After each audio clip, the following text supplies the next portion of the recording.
Hai, kembali lagi bersama saya Alvelaria.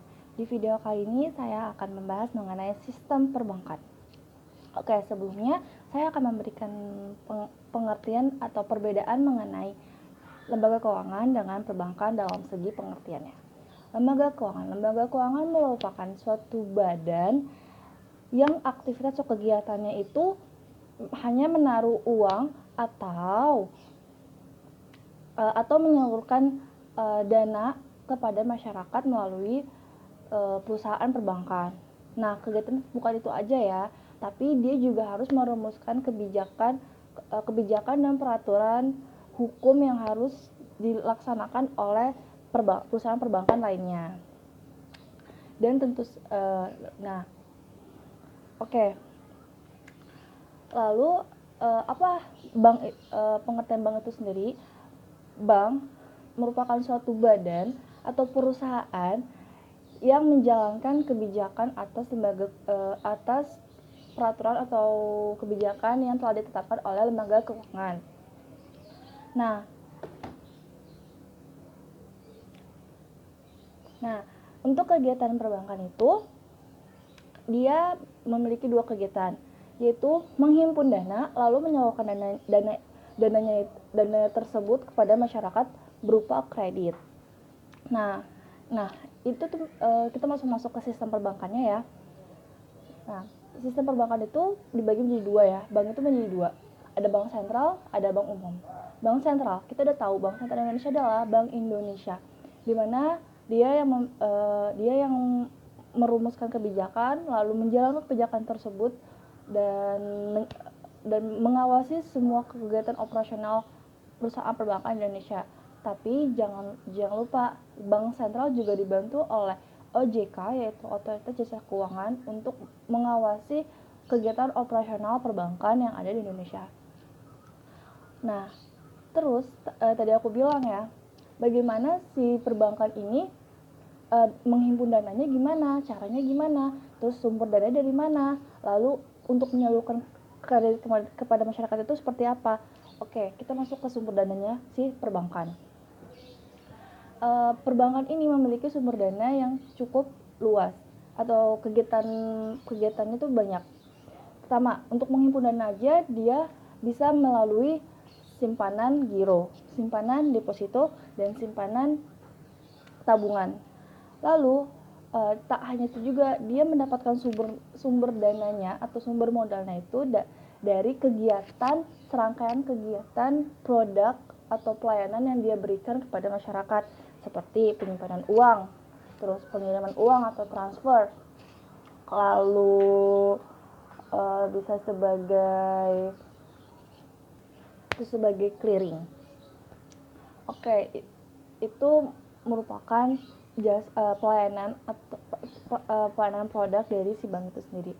Lalu untuk sumber dananya itu dari mana sih bank itu, kok dia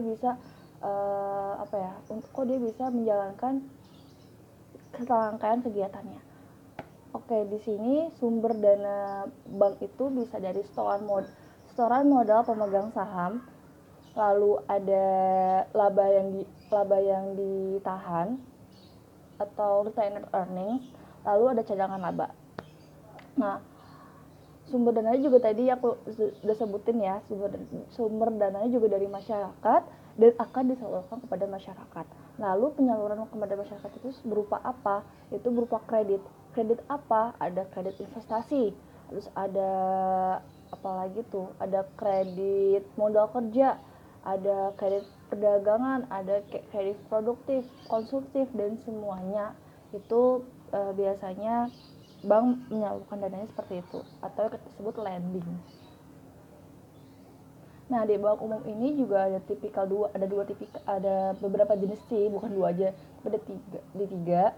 Ada bank bank negeri atau bank pemerintah, ada bank swasta, dan bank internasional. Kalau bank negeri atau bank pemerintah itu seperti kita tahu ya, ada Bank Mandiri, ada Bank BNI, dan Bank DKI. Nah, dia itu bukan sebagian saham sih, hampir seluruh sahamnya itu dipegang oleh pemerintah. Lalu untuk bank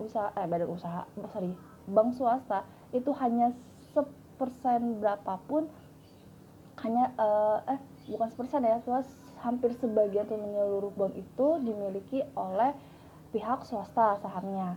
Nah, untuk bank internasional ini apa sih? Bank internasional ini adalah bank yang membantu kegiatan proses perdagangan internasional dari satu negara ke negara lainnya. Kayak di kita aja ada Bank Bangkok, ya kan? Bank Bangkok itu merupakan bank internasional atau bank Mayapada, seperti itu. Kalau untuk BUMS sendiri, bukan BUMS, untuk bank swasta itu sendiri, contohnya ada Bank BCA, ada Bank Citibank dan sebagainya, kayak gitu. Oke, lalu bagaimana sistem perbankan di Indonesia? Sistem perbankan di Indonesia itu ada sistem moneter di Indonesia, di mana otoritas moneter ini dipegang oleh Bank Indonesia yang berwenang dalam mengambil kebijakan di bidang moneter. Lalu apa aja sih kebijakan yang dilakukan oleh bank sentral ini? Yaitu terdapat 5W plus 1H, di mana siapa yang mau dilayani, di mana yang di mana daerah atau tempat yang harus dilayani, lalu metodenya seperti apa untuk mendapatkan bisnisnya, apakah melalui iklan atau apa. Lalu ada bagaimana bagaimana pengaturan atau pengelolaan aset keuangannya, lalu ada bagaimana ruangan banknya, lalu bagaimana pengembangan staf dan latihan stafnya, seperti itu ya. Secara depannya kebijakan yang mereka buat. Oke, kita lanjut ke sistem likuiditas bank. Apa sih likuiditas itu? Oke, di sini aku mengutip dari Joseph E. Burns. Likuiditas bank berkaitan dengan kemampuan suatu bank untuk menghimpun sejumlah dana tertentu dengan biaya tertentu dan dalam waktu tertentu. Seperti itu ya kurang lebihnya. Nah, itu tadi pengertian likuiditas itu sendiri. Lalu apa pengertian likuiditas bank? Likuiditas bank adalah merupakan tindakan penyelesaian seluruh hak dan kewajiban bank sebagai akibat pencabutan izin usaha dan pembubaran badan hukum bank. Nah, kalau maksudnya itu adalah misalkan bank dilikuidasi, berarti bank itu dicabut hak kegiatan operasionalnya karena sistem keuangan atau sistem operasionalnya sedang tidak berjalan dengan baik. Oke, ada dua jenis likuiditas. Ada deposit likuiditas dan portofolio likuiditas. Lalu apa sih tujuan kita untuk menggunakan manajemen likuiditas? Yaitu untuk menjaga posisi likuiditas agar selalu berada posisi yang baik, lalu mengelola out liquid agar selalu dapat memenuhi semua kebutuhan cash flow, dan sedapat mungkin memperkecil adanya idle funds. Lalu bank dianggap liquid tuh karena kalau apa gitu. Pertama, apabila memiliki sejumlah liquid atau memegang alat liquid yang jumlahnya sama dengan jumlah kebutuhan likuiditas yang diperkirakan. Lalu memiliki likuiditas kurang dari kebutuhan, tetapi bank memiliki sesuatu berharga yang dapat dicairkan menjadi kas. Lalu terakhir untuk memiliki kemampuan untuk memperoleh likuiditas dengan cara menciptakan uang. Oke, dan terakhir aku akan memberikan tampilan gambar mengenai salah satu struktur organisasi perbankan di Indonesia. Oke, berikut adalah salah satu contoh struktur organisasi di PT Bank Mandiri Persero Tbk.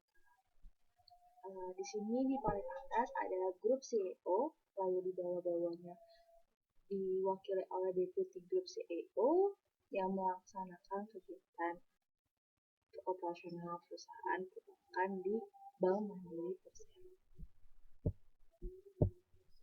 Oke, demikian penjelasan singkat dari saya mengenai manajemen perbankan. Apabila ada kekurangan atau kesalahan, boleh kritik di komen bawah ini ya. Terima kasih.